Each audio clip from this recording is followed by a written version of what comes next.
Howdy, hi. This is Deer Drop Sports College Football Week 0 picks and predictions. We are finally back. Without further ado, we're taking a look at every single game this week. Let's get into the video. Okay, so the first game we got, it is overseas in Ireland because that's just really, really fun. North Carolina in TCU. I'm taking Bill Belichick. There is no reason TCU should be laying 7.5 points. They lose their starting quarterback from the previous year. Sonny Dykes has said a bunch of stuff just speaking out of his own arse. Bill Belichick plus 7.5 in the move. Let me explain to you why.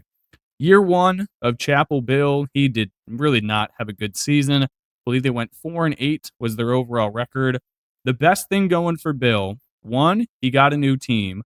Two, he got a real offensive coordinator in Bobby Petrino. Last year, he had Freddie Kitchens. Freddie Kitchens needs to stay in the NFL. Quit experimenting with this college nonsense. Just stay up in the pro system. Figure it out up there. I think you've had more success up there. There's no reason that dude should be down in the college ranks. Doesn't make any sense. TCU, Sonny Dykes stole the head quarterback spot. He did have some pretty interesting things to say about his quarterback Hoover, who ended up transferring to Indiana. He basically said he's a turnover machine, and then Kurt Cignetti fired back at him and said, hey, at Indiana, we have two things you guys don't have. That is a run game, and that is a defense. That is quite the answer back. TCU, to fill their quarterback needs, they decided to go to the FCS ranks. They went to the Ivy and got the QB from Harvard. His stats are really good. The only thing I'm concerned with is this is his first game against an FBS school, and it's not even taking place in America. Don't really know how you're going to adjust with that. And also, Bill Belichick, year two, he's a defensive coach, and a decent amount of guys stayed on his defensive unit. A lot of guys changed on the offensive side of the ball, but they were able to maintain a decent amount of guys. That's probably going to work out well, giving them a full offseason to prepare with Bill. That should go well. North Carolina, who did they grab in the quarterback spot? Billy Edwards, who was previously at Wisconsin for, I believe, 2 games last year before he got injured. And then prior to that, he was at Maryland. He's a fifth year. He's a big dude. Not really dual threat, but he can go get you like 3 or 4 yards if you need him. Or if it's like 4th and 1 and you just want some 6'3" ginger white dude to get you the yards because he's 230 pounds, he can do it. So I think in terms of game management, he's going to be your guy. He's not going to go run for 40 yards a game. That's not what you got him here for. You got him to help. Imagine, this is going to sound crazy, like a college version of, who do I want to compare this to? Nope, not comparing it to anyone. I like North Carolina, plus 7.5. I like Bill. I like what he did in the offseason, and there's no chance I'm taking a first-time FBS QB on the road in Ireland in a neutral site game. No, thank you. Chapel Bill. Okay, then we got game 2. This is a true home game. No out-of-the-country nonsense. San Jose State is about to get 1 billion points put up on them by Lincoln Riley in USC. I'm going to back history. Lincoln Riley enjoys putting up a ton of points on these weird non-con games. Last year, they played 2 non-con teams who were not up to snuff. It was Missouri State. They beat them 72-13. That is a grand total of 85. And then they played Georgia Southern, and they beat them 59-20. So they almost covered the numbers themselves in both of the games this year or last season. I think they'll have no problem getting to 61 here. San Jose State, it is in year 3 of their head coach, Ken Niumatalolo.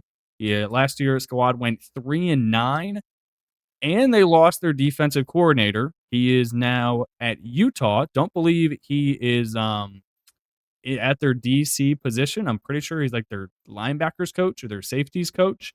So what did San Jose State do? They promoted from within.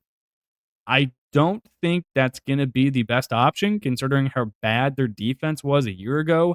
You're not going to be switching much in that scheme if you are promoting from within the same bad defensive scheme. That's going to be rough. USC, They return their starting quarterback, Jaden Mayaba. Then you obviously have Lincoln at the helm. If there is one thing Lincoln is good at, it is putting up points. I would like to remind you how many quarterbacks he has in the NFL, and that answer is more than one. He has many. Wide receiving core. They bring back their starting running back, Waymond. Dude, they're going to put up 50 plus. Minimum I think they get to here is like 54. This should be an absolute smoke shot. And then if you look at their 2 games from last season in the non-con, I mean, they gave up 20 points to Georgia Southern, and they gave up 13 to Missouri State. Their defense is not something to really write home about, and they will have second unit guys, even third string guys, down at the back half of this game. Should be a decent amount of garbage points. I'm taking the over 60.5. All right, so the next game we got, it is NC State plus 5.5. And if you are curious where I'm getting all these lines at, I'm getting them over at mybookie.com. That link, just go sign up. You get a really nice sign up bonus. And if you sign up under my code DYJS, you get a chance to win a giveaway as well, which is separate from the My Picket giveaway. We're going to be doing it in the next slide here. So if you want to check it out, you can join the Discord that is linked in the description below. Everything is 100% free. You will never have to pay for anything ever on this channel. So if you want to give it a shot, go look it up. All right. So the first one, NC State plus 5.5. This is a pretty weird game in the sense this is a conference game. This was supposed to take place in Brazil, but I spelled it Basil because that's just how we roll. It got moved to a true home game for Virginia at Scott Stadium. I think it's a lot better for the sport. We should not be having NC State versus Virginia take place in goddamn Brazil. Nobody in Brazil cares about NC State and Virginia. Now, if you look back at the history of this matchup, North Carolina State has absolutely dominated. It is a 37-21 record. They've won 4 straight matchups dating back to 2018. NC State, they return veteran quarterback CJ Bailey. They got a decent amount of dudes in the portal, a lot of them at the wide receiver spot because a lot of their wide receivers got paid a decent amount of money from other Power 4 programs because they were very good in that spot the previous season. Virginia last year won 11 games. However, I think Tony Elliott and these boys are due for a decent amount of regression. A lot of those were one-score victories. They have Missouri transfer quarterback Bo Pribula. You may remember him from Penn State 2 years ago when Penn State made their semifinal playoff push. He was not a part of any of it because he had to enter the transfer portal before the playoffs actually started, which caused a decent amount of controversy because then that left Penn State without a real backup QB, which was a little bit of an issue considering how injury-prone Aller has been, or at least was. Now he's in the NFL. Regardless, I think it's going to take them a little bit to get going on their bow. I think NC State's roster is really good. I like Tony Elliott more as a coach. I'm going to take NC State catching 5.5. Next game is probably the one I'm most excited for. Maybe the only other one that comes close would be North Carolina. And the first one at TCU in Ireland. This one is Jack State on the road at North Dakota State. First year at the FBS level. I think if you're just a true football fan and you know how good North Dakota State is, you're going to lay 6.5 with the Bison. I'm shocked the line is only this low. This has been not one of the best FCS program for a long time. They have not one, not two, not three, many Power 4 upsets in the last 15 years. If you've watched football, you know North Dakota State is a beast. Now, next we're going to talk about the travel spot. The Fargo Dome, not only is it just a great environment, whether you like domes or not, it is very tough to play in. And then you have to factor in, it is 1,500 miles from Jack State. Opening up with that to start the season is brutal. Jack State, they lost a lot of their team, especially on the offensive side of the ball to West Virginia. You may remember former Jack State head coach Rich Rod. He is now at WVU. He didn't take all of his players in year one. He let them stay at Jack State for one more, and then he took them all. They lose their offensive line coach to West Virginia, 2 offensive linemen to West Virginia, and their starting running back, Cam Cook, also to West Virginia. That's not going to end well when you're going up against North Dakota State. North Dakota State, they kind of act as though I want you to think of them as like one of the military institutions. They return a ton of guys, mostly because once you go to Fargo, you don't really leave until you go to the NFL. Now, last year they had a great regular season. They had a stinker FCS playoffs. They lost a home game. They have a legitimate shot at winning the Mountain West this season. This team's going to be good. This atmosphere is going to be insane. Highly recommend you watch this game. I will take North Dakota State laying 6.5. Okay, now we got to the best part of the video for you guys. It is week 0 giveaway. It is $500. There's going to be 5 winners of $100. So you could stand a pretty decent shot to win. Very easy to enter, 100% free to enter. In the description below, you're going to see a link called Pick It. You click that link, it'll download an app. You go through that app, and you find my account. It is called Do Your Job Sports. You can see in the bottom right-hand side of the screen. This is what you are going to be commenting under in the app Pick It. So you simply comment what team you think is going to win the national championship. The winner will be announced August 30th, probably between 7 and 8 o'clock. If you won, I will simply respond to your comment on Pick It. And then the best part is, even if you don't win, only thing you have to do is link one sportsbook on Pick It that you actively use, and you get a free $3 sent to your Venmo or PayPal.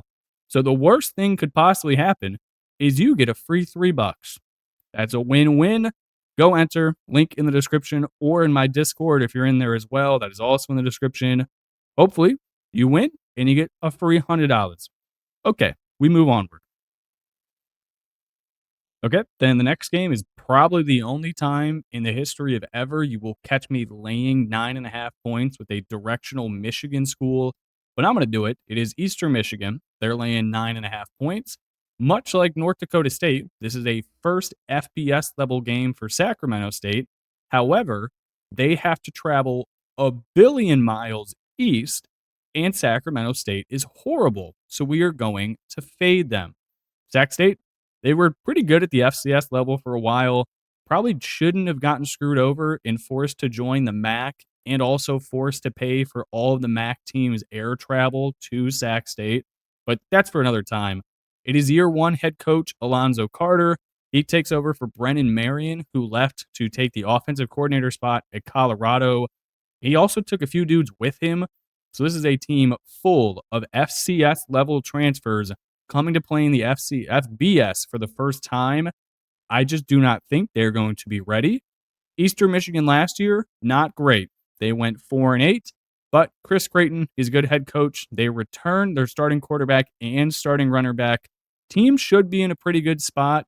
Normally, I wouldn't say Eastern Michigan has a great home edge, but considering this game is going to be nationally televised and it's not like a game in the middle of November in Ypsilanti, they should get a pretty good turnout from the fans. So I'm going to take Eastern Michigan laying 9.5. Okay, then the next game we got is a fantastic matchup. It is Hawaii versus Stanford. Hawaii returns a bunch of production from last year's team. However, they do not return their amazing starting kicker. I do not think that dude had any eligibility left. Stanford, it is year 1 of head coach Tavita Pritchard. Who was their coach last year? Reich? He's done. I think he's back at the NFL somewhere. Don't know. Maybe he retired, actually. He was kind of old. Regardless, Pritchard used to play at Stanford. Then he went to coach in the NFL. And then, he's back. Go team. We're taking Hawaii, though, plus 5.5. Hawaii, I mentioned they returned a lot. How about quarterback Micah Alejado? You remember him from last year? I think it was a true freshman. Really good. Definitely undersized, if I recall correctly. He's like 5'10", and he's not like a big dude either. He's small. They return their starting running back, their tight end, lots of guys in their offensive line. There's no reason to transfer out once you're at Hawaii. Like you're in Hawaii. Once you're there, and you're getting paid. Sounds good to me. The only thing they had to do was reload on their wide receivers. I think they all left due to eligibility, not because they actually hit the transfer portal. Last year, they went 8-4 under Timmy Chang. Timmy Chang's a great coach. This travel spot's really good. You can get to Stanford as early as you want. Stanford, they bring in transfer quarterback Davis Warren, who you may remember from 2024. He was Michigan's starting quarterback, or maybe he wasn't. because they had that one dude, Io, who transferred to UNLV. I forget how all that went down. Anyway, he tore his ACL somewhere during that season, so he missed all of last year. I don't really know how he's going to fit. This is like a very pro style of football at Stanford, not really the ground and pound game they're going to run at Michigan. I do not want to lay 5.5 points against a very veteran Hawaii team, so I will not. I will take Hawaii catching 5.5.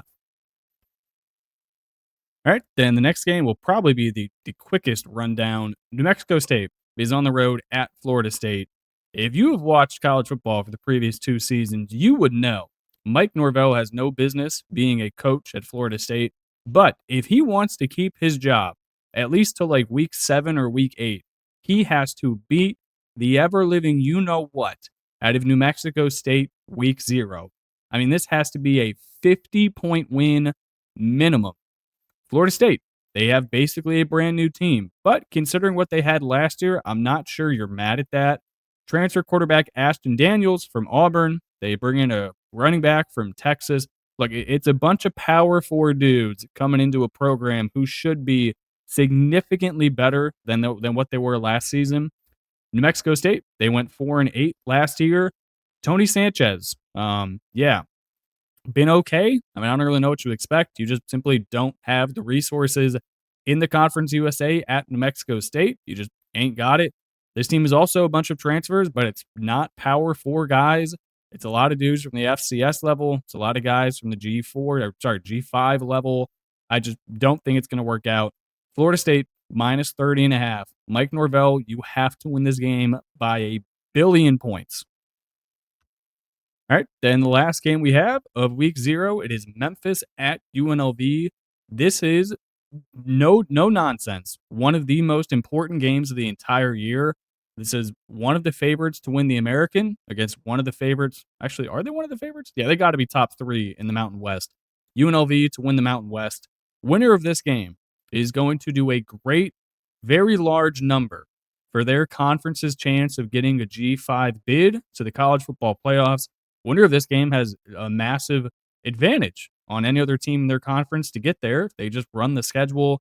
It is year 1 head coach at Memphis against year 2 head coach at UNLV, Dan Mullen. Clearly not in terms of like their entire career coaching, but just for the point of them being at this school. At Memphis, it is Charles Huff. He comes over from Southern Miss. He had them rolling for a while. And then before Southern Miss, I believe he was at Marshall. He's a really solid coach. It is interesting the fact that his entire team, I don't know if his entire team actually, a lot of his team came with him. So this is a real new team. Then quarterback spot, pretty interesting get. They don't go the FBS level. They go down to the FCS and they grab West Florida quarterback. Dual threat option. Don't know how that's going to really go. They do not return a single starter on defense, a 100% new unit. That is not going to go well game 1 against a Dan Mullen offense who should be pretty good. So UNLV last season, their main thing they were good at was scoring the football. Their quarterback leaves. He is now at Nebraska because he got paid a fat wad of cash. They kind of reloaded, though. Jackson Arnold comes over from Auburn. I think before then he was at Oklahoma. So he has plenty of experience putting the ball in the back of the end zone. The main issue with UNLV last season was their defense. So you have a defensive unit who was not good last year in UNLV, but a offense who was great, 2 coaches who like to score the ball, and then a defensive unit who has not played a game together. Yeah, that is not going to end well. Give me the over 57.5 points. And that is it. That is all we got for week 0 college football. Don't forget to enter the giveaway, join the Discord. Both of those links are in the description. If you're making any bets, definitely check out my bookie. That is also in the Discord. You get a pretty nice promotion if you sign up there. And that's it. I appreciate you guys watching and tuning in. If you're new, subscribe, and I will catch you in week 1's video on Sunday. Peace.